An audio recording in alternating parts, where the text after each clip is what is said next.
Сталины тухайн анхны кино 1922 онд хийгджээ. Тэрээр намынхаа мандалах албан тушаалтан байсан бөгөөд ард түмэнч түүнтэй танил болсон байлаа.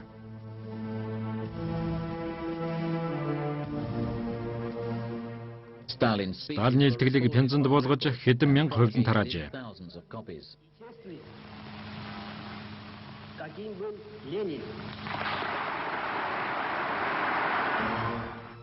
Ингээд их удирдагчийн үг хамгийн алслагдсан чамаагүй бүх тосгон суурьнд хүрэх болжээ.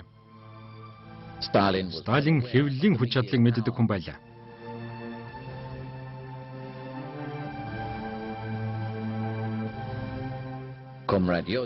Нөхөр Йосеф зорилгоо биелүүлсэндээ сэтгэл хангалуун байна. Тэрээр талигч эхнэр КК-гээс хойш 1918 онд гэрэлсэн эхнэр Надежда Альвеевата нийслэлдэх Кремльд амьдрах болжээ. Боловсролын он жилүүдэд 21 настай байсан залуу бүсгүй нөхрийнхөө амжилтыг хөхүүлэн дэмждэг байлаа. Мөн тэрээр шинэ коммунист нийгмийг байгуулах үйл хэрэгт үргэлж нөхрийнхэн талд зогсдог байсан юм. Сталин өөрийн үзэл сурталыг бусдад хүлээн зөвшөөрөх механизмыг нээн илрүүлжээ. Энэ арга тийм ч анхаарал татах үс биш ч гэлээ хэнд ч анзаарагдaltaгүй эрх мэдэлтэй болгох хүчтэй байлаа. Ерөнхийдөө тэрээр энэ үед хуучин хаант Оросын ихэнх ард түмнийг өөртөө татсан байжээ.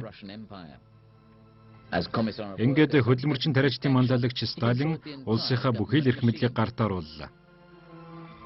Түүнчлэн Сталин намын хамгийн өндөр эрх барих бүлэг улс төрийн товчооны гишүүн байжээ.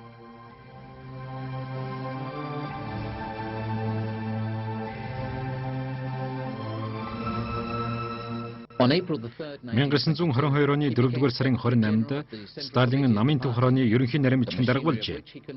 Энэ нь тухайн үед өөрөөс нь хүчрхэг нэр нөлөөтэй байсан Троцкий болон бусад большевикуудтай хийсэн тэмцлийн үр дүн байлаа. Ленин хэд хэдэн удаа давтан цус харваж биеийн байдал нь муудсаар таалал төгсжээ. Ленин 1924 оны 1-р сарын 21-нд дөөд болжээ. Коммунист ертөнцид уу гашуун нөмөрсөн ч Сталины хувьд их найдварын гэрэл цацарч бүх эрх мэдлийг атгандаа төвлөрүүлэх гарцсан нэгдлээ.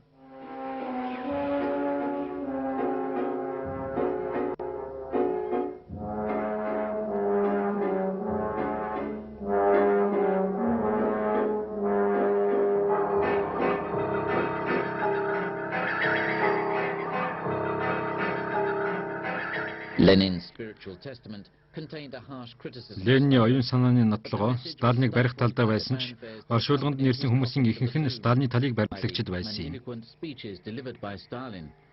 Ленины оршуулгын үеэр Сталин өөрийгөө түүний залгамжлагч хийгээд бүх ард түмний хамгийн хайртай удирдагч явах ёстой хүн гэдгийг ойлгуулж чаджээ. Гэсэн ч улс төрийн өрсөлдөгч нь түүнээс айдаггүй. Ингийн нэг гүрж залуу ирээдүйн агуу удирдагч болно гэж санаагүй байсан нь лавтай. Сталиныг эсэргүүцэж чадах хүн Лев Троцкигээс өөр хинч байсангүй.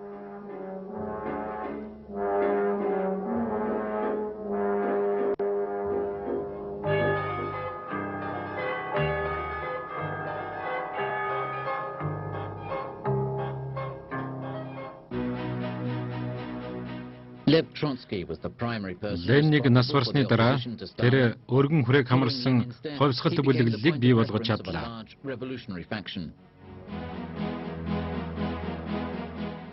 Коммунист намын 13 дугаар их хурал дээр Сталин өөрийгөө Ленины хуулиасны залгамжлагч гэж баталж чадлаа. Намын 2-р хүн болсон Сталин одоо өөрийн эсэргүүцэгч Троцкий болон түүний ноёрхлоос айдаг тойрон хүрээлэгчдийн дарж авах, бусдын дэмжлэгийг хүлээхэд ядах зүйлгүй болжээ.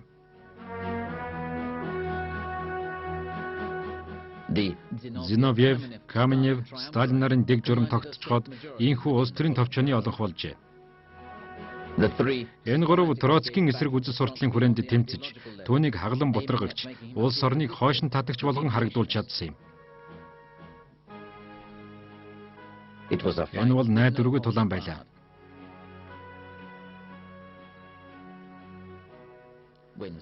Сталин энэ тэмцлийн үр дүнд хамтран зүтгэгчид нь өөрөөс нь илүү гарахыг мэдээд шинчиллийн эренгийн хичээг эхлүүлж өөрийгөө цорын ганц ухаантан өдөрдөн чиглүүлэгч гэж ард түмэнд харагдуулжээ.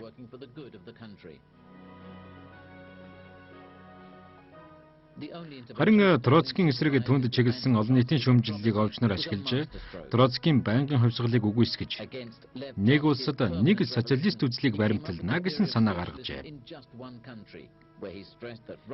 Гол санаа нь тариаланчдын ашиглаж чаддаггүй байсан шавхагдшгүй баялагийг олонний хүчээр ашиглан иргэн бүрийн төлөө явах социалист нийгмийг байгуулах явдал.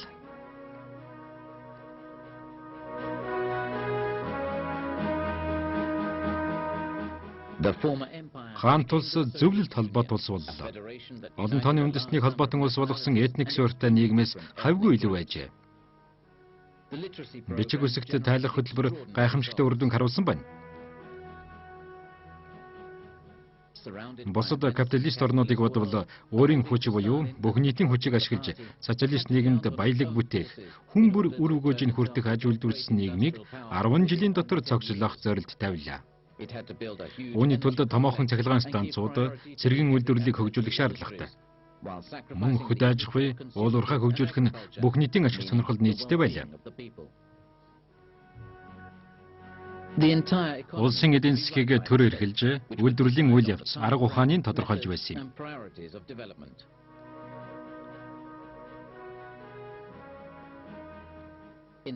Энэ хэрээр амжилтын буухай улам түргэн урагшилсан. Урагшлах алхам бүр нь Сталинд ялалт авчирна. 1925 онд Троцки ард түмний комиссарын суудлаас огцорчээ. Улаан армийн үүсгэн байгуулсан өөрийн булшийг ухаж байхад Зиновьев, Каменев нарч өөрсдийнхөө ухаж байлаа. Учир нь Сталин тэднийг ашиглаж дууссан учраас нүднээс далд хийх цаг нь болсонтой холбоотой.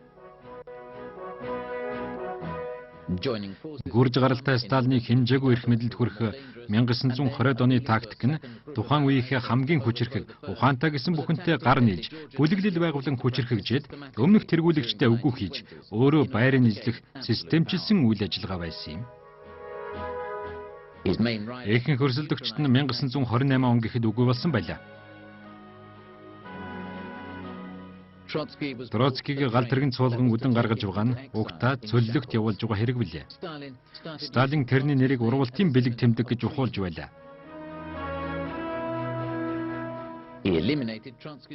Троцкийн дэмжигчдийг улсын дайсан гэж зарласнаар тэднээс ангиж ирчээ.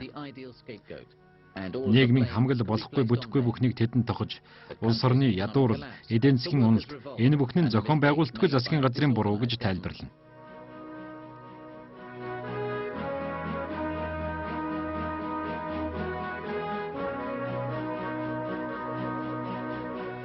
Дарангуйлагч өөрийн системийг улам лав суулгаж байлаа. Эсэргүүцсэн хүн бүр үгүй болж, зоригтойгоор шөмжлөх хүнгүй болж. Ингээд тэр намын дарангуйлыг хувийн дарангуйл болгон хоригжээ. Дараа нь тэр хүслээ биелүүлэхийн тулд хүмүүст анхаарал хандуулж эхэллээ. Сталинизм.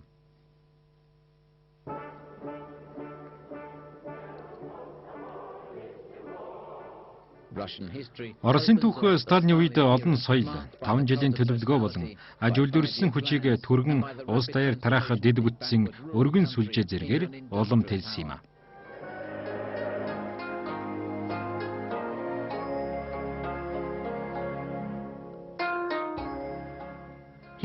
Хамгийн алслагдсан бүсэд ч гэсэн асар том цахилгаан станц байгуулж, аж үйлдвэрлэсэн хот суурин газар бүр тор мэт төмөр замаар холбогдож,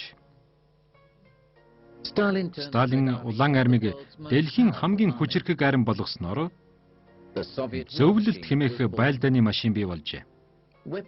Зэвсгийн үйлдвэрүүд бат бөх танк үйлдвэрлэж, нисэх технологийн мэргэжилтнүүд дэвшилтэд техник бий болгожээ.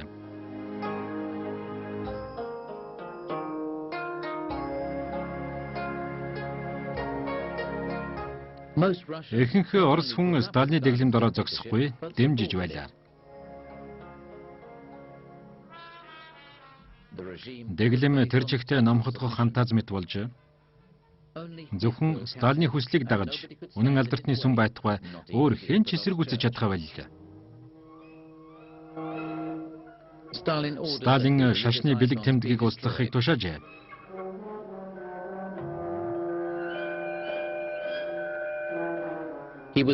Тэр Оросын эцэг байлаа. Өрх бүр түүний хөргийг залах ёстой.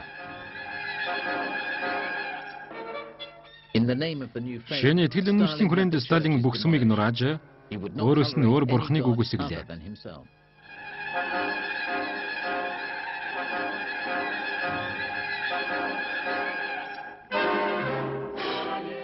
Харин оронд нь хөдөө аж ахуйг шүтэж, газар тариалан эрчимтэй ашиглаж, орчин үеийн гих тодтголтой бүх сайн технологиг ашиглаж байлаа. Хөдөө аж ахуйг эрчимтэй хөгжүүлэх бодлогыг баримталж, эх оронч үзлийг баатарах боллоо. Анхны 5 жилийн төлөвлөгөө 1928 онд дуусжээ. Мянган залуучууд ирээдүйн социалист эх орноо төсөөлөн үйлдвэрт ажиллана. Большевикуудын баримталж байсантай адилаар хүн бүр ижил тэнцүү цалин авч нийгмээс хэрэгцээгээ ханган аливаа саатотог гай гамшигыг олонний хүчээр даван туулж хувь хүний амжиргааг сайжруулж байлаа. Дотоодын нийт бүтээгдэхүүний өсөлт гайхалтай хэмжээнд буюу 20%-аар нэмэгдэжээ. Нүүрс, төмөр, алт, газрын тосны ашиглалтыг нэмэгдүүлж эцсийн шатанд боловсруулж байлаа. Машин механизм, станцуудын хөгжилч дээд зэгтээ туллаа. Барууны нарийн мэргэжилтнүүдийг ч өөртөө ажилуулна. Москва цагаа олж тооцоо хийснээр мөнгөн тэмдэгтээ сайжруулсан нь газар тариалан аж үйлдвэрийг хөгжүүлж, экспортын худалдааг зөв зүйтэй эрхэлсний ач байлаа. Эдийн засгийн хяналтаа авч тоо хэмжээнээс илүү чанар давамгайлж, хэрэглээг бүрэн хангажээ. Анхандаа аж үйлдвэрийг цогцоор нь хөгжүүлэх бодлого дутуу, тариаланчдыг удирдан чиглүүлэх гол хөнгөө байсны улмаас чамгүй бэрхшээл үүсжээ. Үйлдвэрийн осол, болзошгүй гар цохирол буурахгүй байсаар л. Орлон сүтгэх ажиллагаач үе үе гардаг байжээ. 1930-ад оны ихэнх үед Оросын хөдөө аж ахуй буураа хөгжилтэй байлаа. Сталин газар тариалан хамтралд оруулах тушаал болголоо. Бүх чадлаараа. Тэрээр хүн амын 5/4-ийг хөдлөж чадсан юм.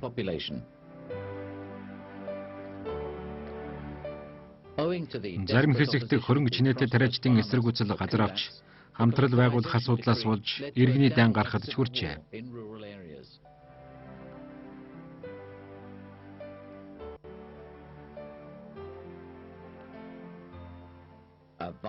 Хүчээр хөрөнгө хураах арга хэмжээ улам чангарсаар. Нууц цагдаагийнхан бүхий л хар аргаар үзнэ.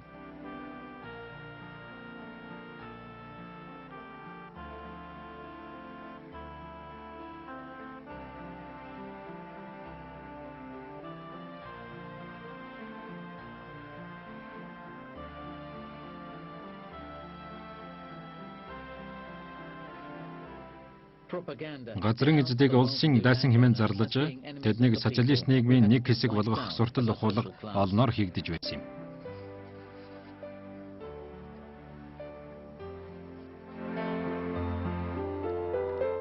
Сталин эрх мэдлийн оргилд хүрчээ. 50 настай тэрээр дэлхийн томоохон хэсгийн эзэн, шинэ ертөнцийг бүтээн байгуулагч болжээ. Түүний нэр алдар, царай төрх, олон тооны хөшөө, хөрөг зураг, сурталчилгааны зураг, кино, дуу дүрсээр улам алдаршсан.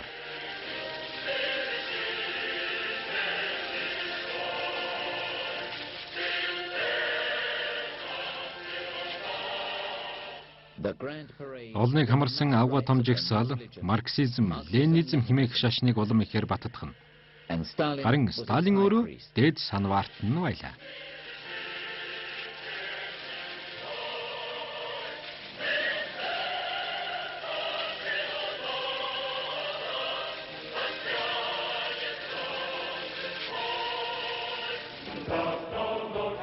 November 1932 оны 11-р сарын 7-нд Октябрийн хувьсгалын 15 жилийн ой тохиолоо.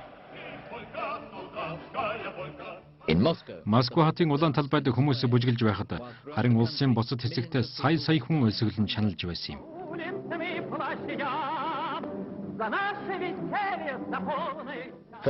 Өлсгөлн газар авсаар 1933 онд байдал эцэстээ тулжээ.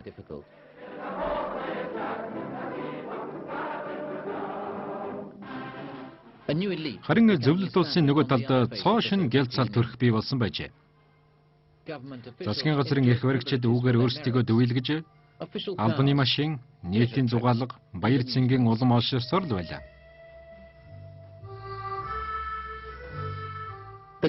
Энэ хямрал Сталиныг 1934 онд аж үйлдвэрийн хувьсгал явуултал үргэлжилжээ.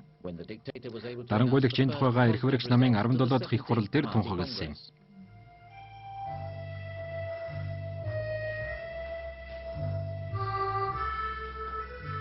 Бэлгээр нүд хуурдаг цаг ирсэн байлаа. Гой ганган бэлэг үнэн ч зангийн илрэл болсон байна.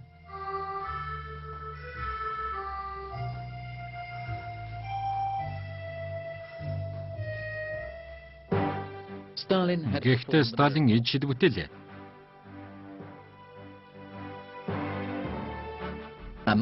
Уурхачин Алексей Стакконов өдөр тутмын амжиргааны жишгийг 14 дахин өсгөжээ. Гэвч энэ хиймэл байлаа. Ингээд сталинизм нь явандаа стакконовизм болон хувирах нь. Үүний цаацнаа нь үйлдвэрлэг эрчимжүүл бүтээгдэхүүнийг өсгөх гэж чиглэжээ.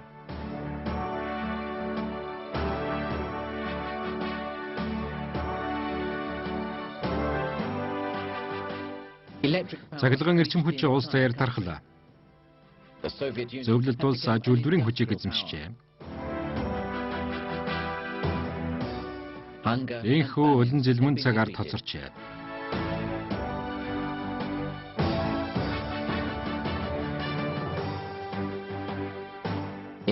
Тэр жил бас нэгэн үйл хэрэг эхэллээ. Хэлмэгдүүлэлт, цаазлалт эхэллээ. 1935 онд нэгэн харгас тогтоол гарсан нь 20-с дээш настай бол цаазын ялтай бүх хүнийг цаазаар аваачхаар боллоо. Бас улсын үйл хэрэгээс ухарсан хүнийг боодох тушаал гаргажээ. Мөн хамаатнуудын улсаас хөөн гаргана.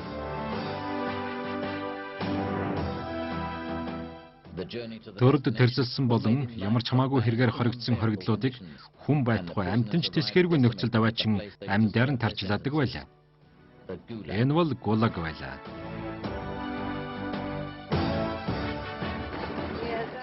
ГУЛАГ.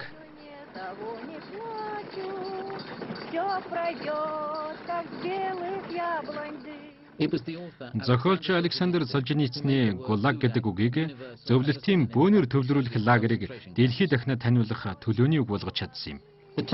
ГУЛАГ гэдэг нь бөөнөр төвлөрүүлэх лагерын ерөнхий менежмент гэсэн үг. Тэнд үгнээс зөрсөн нь нохоо мэт буудулдаг. Хүний үүрэг хөдөлмөрийн хэмжээ дийлдэшгүй. Үйлдэх хүчирхийлэл нь хэрэгс хэтэрсэн байжээ. Бөөнөр хорох явдал улам ихслээ. Аимшигар аадар бороо асгарна. Гэхдээ зөвлөлтийн бөөнөр төвлөрүүлэх лагер нь засан хүмүүжүүлэх хүрээлэн байлаа.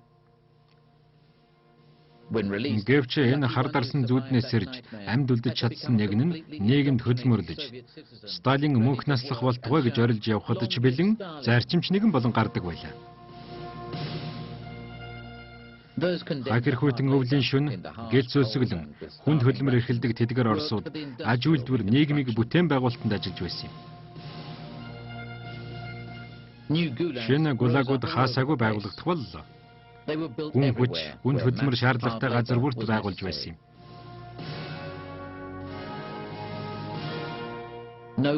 Авгаа социализмыг зогслоохын төлөөх урандор тэр газарт хүний эрх, хүний амнаас үн цэнэгүй байжээ.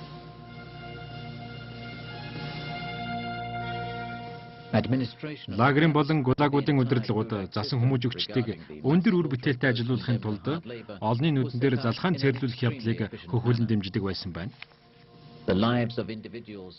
Хүний амьдралыг юм чинээ тооцдоггүй боолчлын тогтолцоо байлаа. Энэ тогтолцоог бүрдүүлэгч нь хүчирхийлэл, албадлага, харигслал, цус, аллах, хэдлэг байлаа.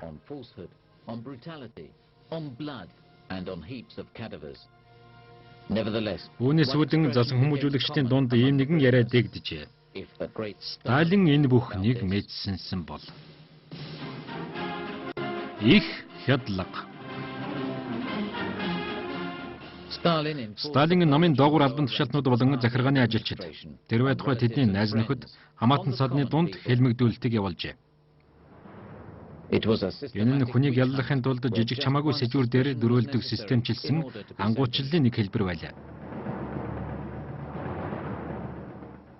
Хэнийч таамаглаагүй хүчирхийлэл, аллах хэдлэг улс таяр газар авчээ.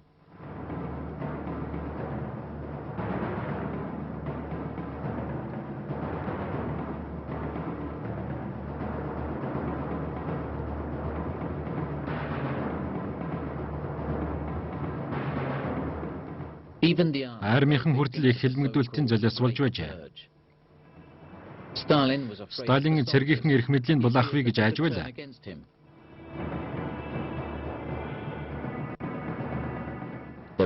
Сталины яадаг зүйл зөвлөлт улсад нэг бус хэд хэдээрэн байжээ.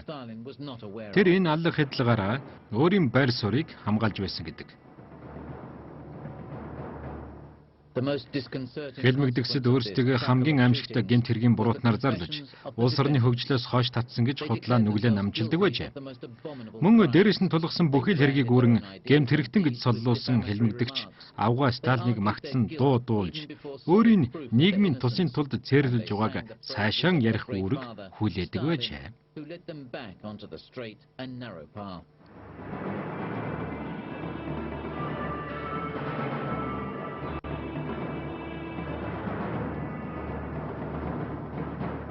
Домог улам мөнхөрсөөр.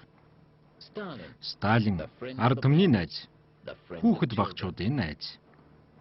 Хүүхдүүд түн рүү гүйлдэж цэцэг өгч байгаа үзэгдэл хаасаагүй л байлаа.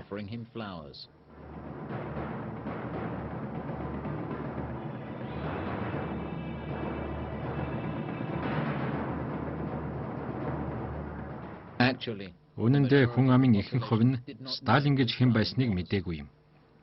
Намхан нуруутай, авчиг мөртэй, сэвхтэй нүртэй. Харин тэр өөрийгөө зурган дээр өргөн мөртөгөөр дүрсэж байлаа. 1936 онд зөвлөлт шинжилэлт хийж, ард түмний ард түмэн, хүн ардын бүхий л эрх чөлөөг хангаж, амжиргааны төвшингийн сайжруулсан цоо шин цэвэр ардчилсан улс гэж зарлалаа. Гэвч энэ нэг өдөрч байтугай хэрэгжээгүй билээ.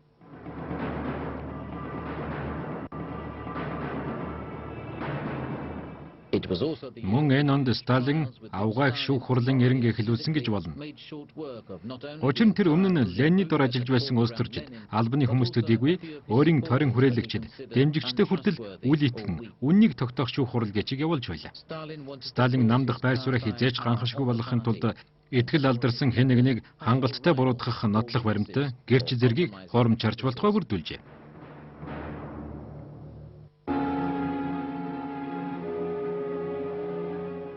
1937 он гэхэд зөвлөлт улсын өнцөг болон бүр айц давтсан байлаа. Тагнуулуудын айдас. Сталин ямар ч өршөөлгүйгээр хүний ангуучлалыг эхлүүлжээ. Сайн иргэн бусдын талаарх бүх мэдээллийг дээш нь өгч байх үүрэгтэй. Тэм хүмүүсийг нууц албанд элсүүлж, дор хаяж 5 хүнийг иждэх даалгавар өгнө.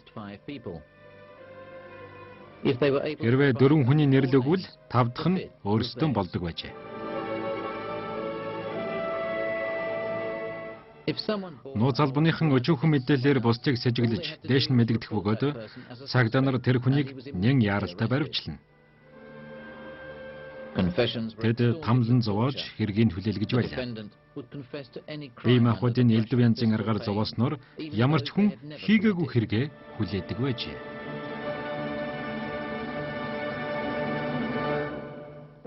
Moscow. 1938 оны 3 дугаар сарын 12-нд Москвад Андрей Висинский нам болон цэргийн удирдлагуудын эсрэг олон нийтийн шүүх хурлын прокурор байлаа. Тэр ерөнхийлөгч асан социал-интернационалист Григорий Зиновьевийн шүүх хурлыг явуулжээ. Мөн намын дарга Каменев Троцкийг дэмжигч хувьсгалж Карл Радик, Михаил Тухачевский, улаан армийн командлагч,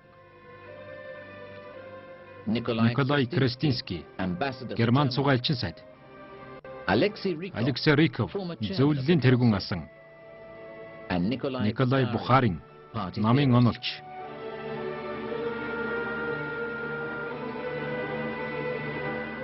Дэлхийн 2 дугаар дайны өмнөх орой Сталин энэ бүх шүүх хурлаар улаан арми хийгээд улс орныхон толгойг тасдлаа.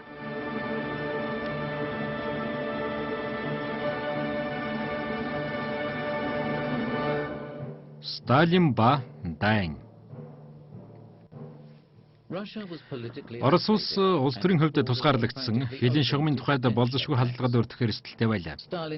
Сталин найдвартай холбоотон хайх үүднээс өөрийгөө Европын дипломат элч мэтээр сэтгэх болсон байдаг.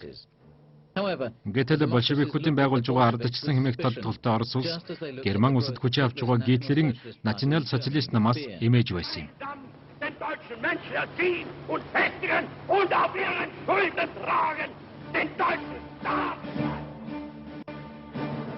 Мянга 1938 оны 9-р сарын 13-нд байгуулсан Мюнхний гэрээний үр дүнд Франц, Их Британий ерөнхий сайдууд Чехословакийг Гитлерт гардуулан өглөө.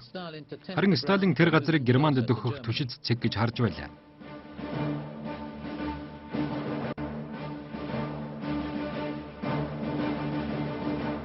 Гитлер Оростой байгуулах энэ гэрээнд өөрийн биеэр оролцох сонирхолтой байсан гэдэг. Түүний төлөвлөснөр бол зүүнээс учруулж болзошгүй аюул занал хилэлд бэлтгэх ёстой байсан юм.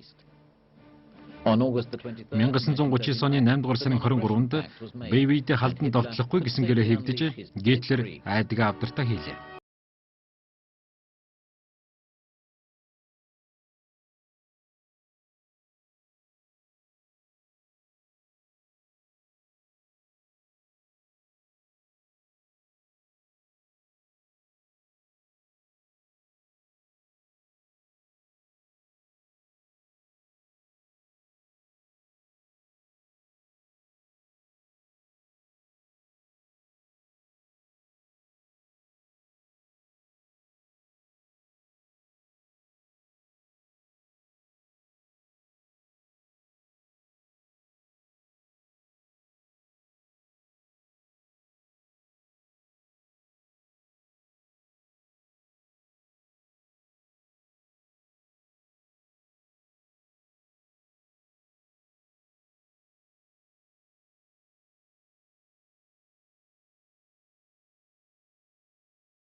Гитлер Европын эзэн болж Оростой эв найрамдалтай нөхөрлөг сонирхол нь буурч эхэлжээ.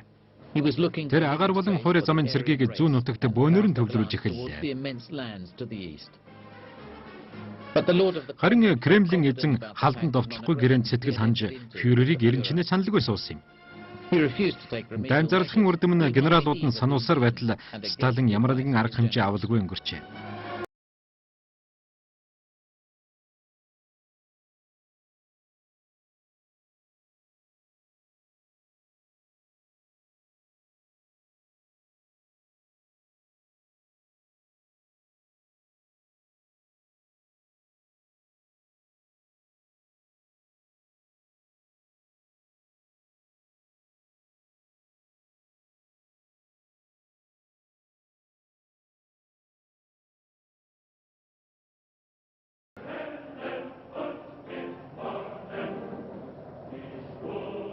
On June the 22nd, 1941 оны 6 дугаар сарын 22-нд Герман Оросын газар нутагт цөмрөн орлоо.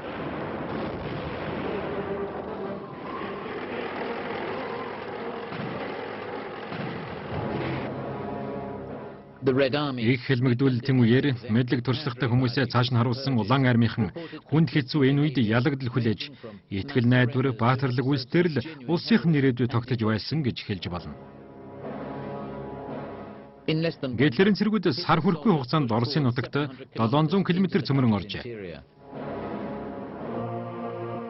the tyrant Дайсны гарт озлогдсон цэргүүдийг Оросууд урвагч гэж тооцох болжээ. 1941 Гитлер Whoever proved Улс орныхон төлөө амиа зориулж чадаагүй хэн ч болов буудлагын хороотой тулгарна. the deaths Ард түмний дайснуудыг хороох цаазлах ажиллагаа өдөр бүр явагддаг байжээ. deserters, Залуус, cowards, хулчгаруул young гээд men хүн бүр үүнээс айж байлаа.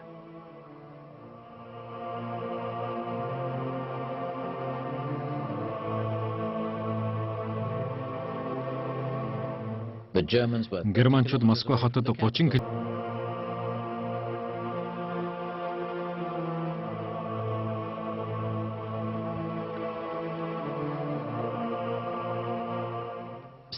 Сталин Москваг хамгаалж, Гитлерийг шившигтэйгээр ухраах зөрөг арга хэмжээ авч эхэллээ. the first Олон ялтын эцэст шив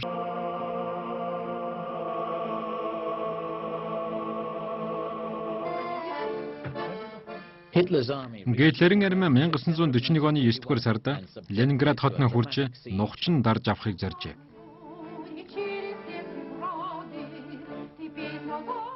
Hitler Гитлер хувьсгалын бэлэг тэмдэг болсон энэ газрыг газрын хөрштэй тэгшилхийг зарлигдсан байна.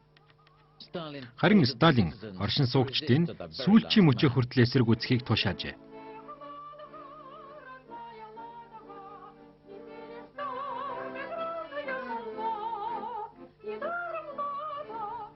never before Энэ хот had a city хизээч ийм experienced шандал, such a hell үхэл of хагацалтай suffering учирч and байсангүй. death.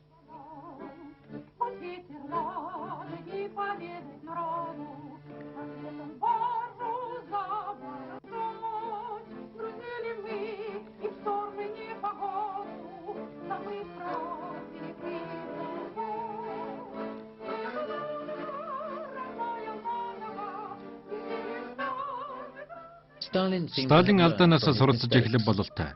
He gave his Тэр generals генералуудаа greater freedom of өөрсдийнхөө action мэдлэр and хөдлөх let them хэрэгчлээ win their олгож, battles, дайнд while they ялуулж, covered өөрийгөө himself алдар нэрээр with гоё glory. чадсан юм.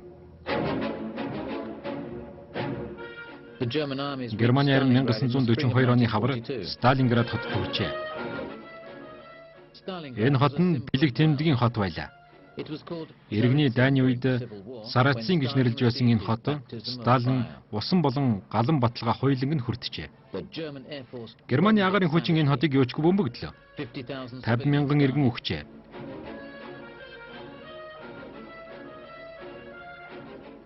fighting to Дулаан face улам the газар авч rubble of үйлдвэр болон battles үйлчилгээний барилгын that the балгасыг Russians had Оросууд transformed into бэхлэлт barricades хамгаалт and болгон ашиглаж trenches. байлаа. In Stalingrad, Сталинград хотын тулааны үеэр Сталин 227 дугаар чиглэл гихчээ баталж гаргалаа. not Нэг ч алхам бүү ухар.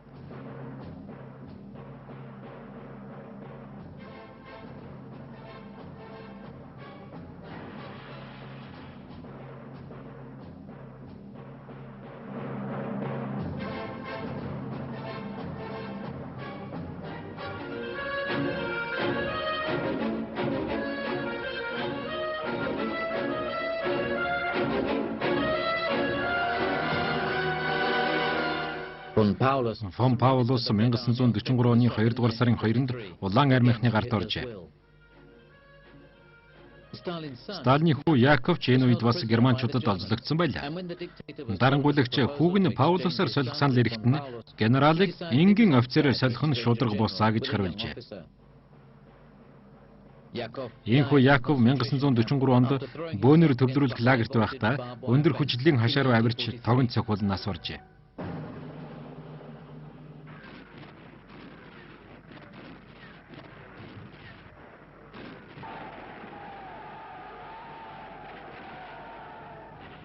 During the offensive, 1943 он хүртэл идэвхтэй явуулсан эсэргүүцлийн үр дүнд Оросууд эзлэгдсэн нутгийнхаа бараг 3/2-ыг эргүүлэн авсан байна.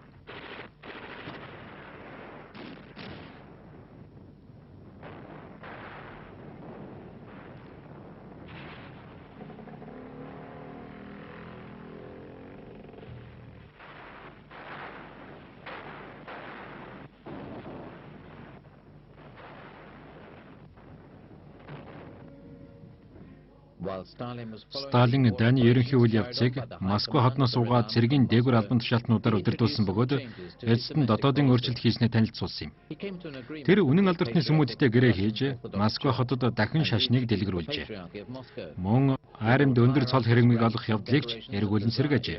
Back into the army.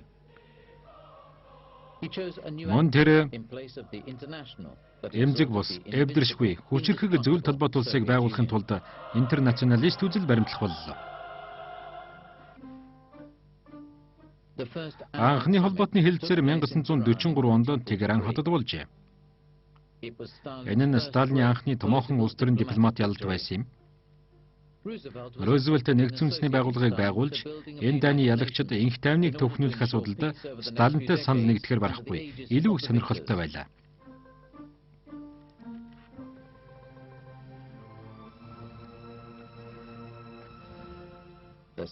Их гурвын дараагийн уулзалт 1945 онд Ялта хотноо зохион байгуулагджээ. Рузвельт Черчилль нарт их дайныг төгсгөхөд Сталинтай хамтрах шаардлага байсан юм. Энэ үед улан арим аль хэдийн зүүн Германд нэвтрээд байжээ. Сталин Ялтагийн уулзалтын үеэр нэгдсэн үндэсний байгууллагыг зөвшөөрсөн ч Орос улсад 3 суудлын өгөхийг хадуу шаарджээ. Нэг нь зөвлөлтийг, нөгөө хоёр нь зөвлөлт холбоот статустай Беларусь болон Украинд өгөх байлаа. Рузвельт Черчилль нар нь чөлөөт сонгуул болон ардчилсан хүмүүнлэг нийгэм байгуулах Сталины саналыг дэмжиж, Польшийн зүүн хил орчмын нутгийг Оросд өгөхийг зөвшөөрсөн байна. 4-р сарын 2-р хагаст Берлинд цохилт өгч эхэлжээ.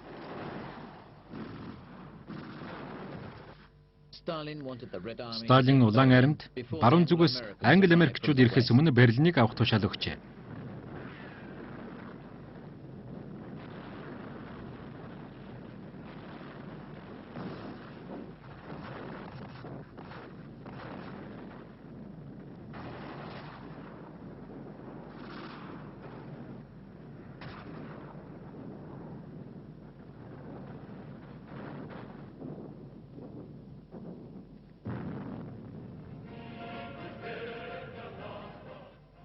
Берлин ширүүн галын нөлөөгөөр Оросуудын гарт орлоо. Энэ өдөр 5-р сарын 2 буюу Гитлерийг амиа хорсноос 2 өдрийн дараа байсан юм.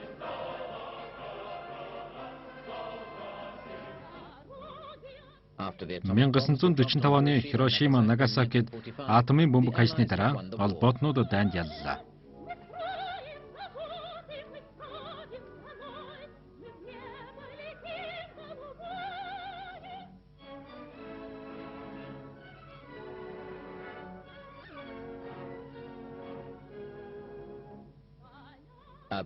Нэр төрийн хөөцөлдөн. Сталин Гитлерийг ялсан дийлдэшгүй генерал мэтэр харагдахыг хүсэж байлаа. Ялалт зөвлөлтөд их өндөр үнээр олдсон юм. 27 сая хүн амиа алджээ. Ихэнх нь стратегийн чухал бүсэд. Гэвч тэр үед хүний амийг тоож үзээгүй юм. Одоо Сталин зүүн Европын орнуудыг зөвлөлтийн мэдэлд авсан авгаа удирдагч боллоо.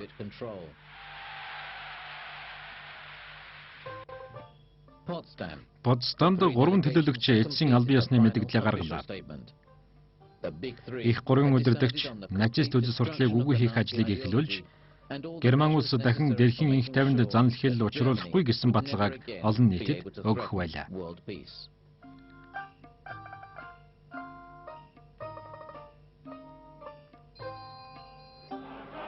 Хүйтэн дайн. Дарангуйлагчийн арга ухаан залмих шин ертөнцид цоошин бодлого хэрэгжүүлэх суурь болсон юм. Сталин амьдралынхаа туршид нэг тулаанаас нөгөө тулаанд орж байлаа. Тэр өөрийгөө хамгаалахын тулд шаардлагатайг нь дэмжиж, шаардлагагүйг нь буудан хороож байсан юм. Тэрний шин аян нь еврейчүүдийн эсрэг чиглэжээ. Хэдэн мянган урлан бүтээлч зэхэтэн гулаг руу ачигджээ. Тэдний үндэслэл нь дэлхийд даяар тархсан явдал байлаа.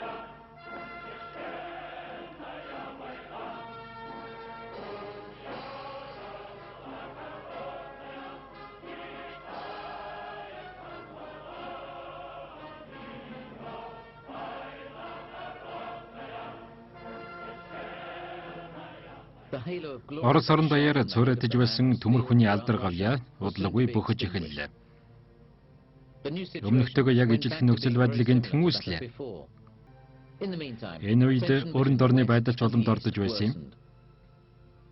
Америк нэгдсэн улс Маршалл төлөвлөгөө гэгчээр дорндох коммунист үзэл сурталыг үгүй хийхийг хичээж байлаа.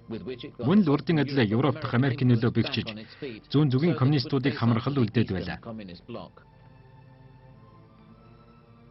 1947 оны 3 дугаар сард Америк нэгдсэн улс албан ёсоор хүйтэн данд нэгдэжээ. Америкчууд коммунизмыг эсэргүүцэгч улс орон бүрийг хамтрахыг уриалжээ.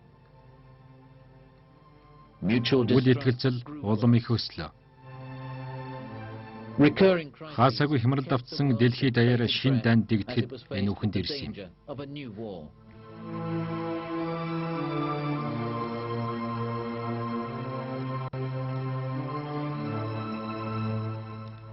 Америк нэгдсэн улсаас хойш 4 жилийн дараа Сталин ч гэсэн атомын бөмбөгтэй болжээ. Орос цөмийн хүчин боллоо.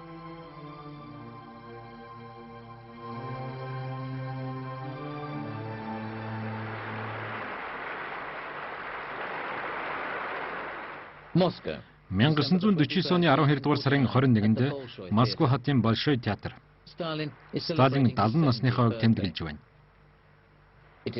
Энэ бол хувь хүний амжилтын оргил байлаа. Хүн бүр баярлаж байна.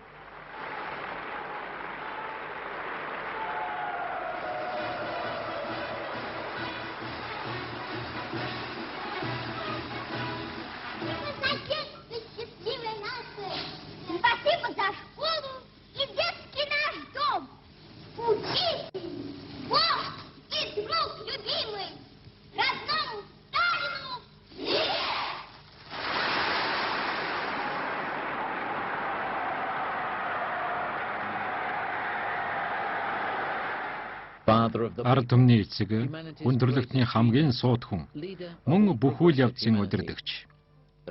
Сталины амжилт оргилийн оргилдоо гарлаа.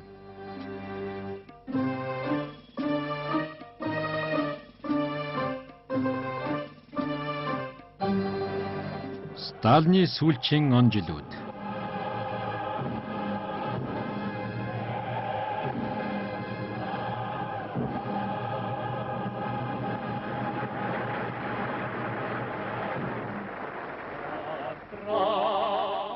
Йосиф Сталины сүүлчийн жилүүд уналт бууралтын үе байсан юм. Василий, Светлана нар бол Надеждатаас ууснаас нь хойш гарсан хүүхдүүд юм.